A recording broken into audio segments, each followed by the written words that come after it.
Hi everybody, this is a quick little tutorial on doing an X5 DPF filter. It's not doing the entire thing, it's just going to show you how bad it sucked, basically.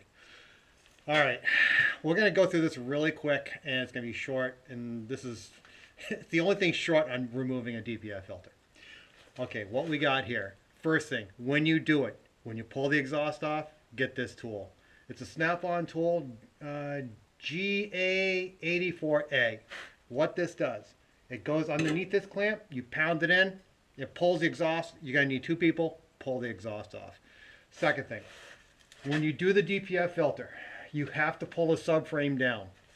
And to support the subframe, pull it down, and you have to take the engine mounts off, because you're going to have to jack up the engine in order to get the DPF filter off. But the really bad thing is going to be the engine mount that's on the engine block. What it is, unlike the Audis that have 3 bolts that go on the engine block mount, this one has 4, and the 4th one is stuck into a position where you can barely get it with a curved angle wrench. I believe it's a 16 millimeter head. It's just horrible. But once you get that off and pull that down, then you can get the DPF filter off. Everything else is pretty much self-explanatory. You know, it's just a lot of bolts. One of the big things you're going to have to do is take the inner wheel well or protector off and wheel off to get an extension to get to a couple of the bolts on that mount.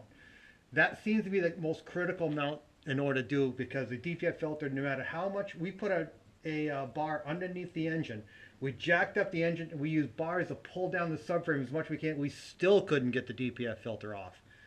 It was just horrible. But the only way to get that bolt off is you have to have the DPF filter off, push it over to the side, jack up the engine, and then pull that 4th bolt out, because there's 4 bolts reminding you that that's the problem that you're going to run into. That took the most amount of time. Another thing, the O2 sensors, or the nitrogen oxide sensors, or whatever you want to call them, not the temperature sensors right here. These things came off. The other ones are frozen into the pipe. Okay. Well, you're going to sit there and look and to pull them off. You're not going to be able to, well, we could not get them off. So the line goes all the way to the other side of the transmission. You'll find the plug. You're going to have to pull it off. And there's going to be some tie wraps in there. You're going to have to break them off, because you just can't get in there to pull them out. And then just put them back in there and fish them through. That's no problem. But those are the main things that you're going to have to worry about. Oh, the exhaust you have to take out in one piece. The last, how can I put it? The last oxygen sensor, is what it looks like to me, is right after the secondary cat. That's up into the heat shielding. And that's going to be fairly self-explanatory. It's pretty easy to find. Other than that, I think that's the worst section of doing this. The DPF filter, trying to just get it out. And what I do again, it's really bordering on pulling the motor. Because when we put everything back in there, that engine mount is now an Audi engine mount. It has 3 bolts holding it on, not 4. And anybody tells you they got they put that back in there with putting 4 bolts in there and having, the DPF and not pulling the engine, they're a liar. That's what they are. So you're not gonna have fun doing this. It's gonna be a miserable job.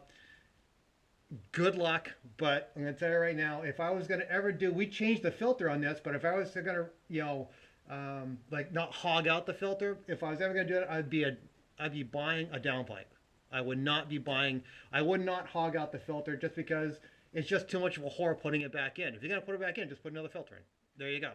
If you're going to do it, buy the pipe or make yourself a pipe to make it go. That's pretty much the crux of the matter on getting this DPF filter out. So if you're planning on doing it, good luck. After 2 days, have your store of alcohol, because you're going to need it. All right, thank you very much. Have a good day.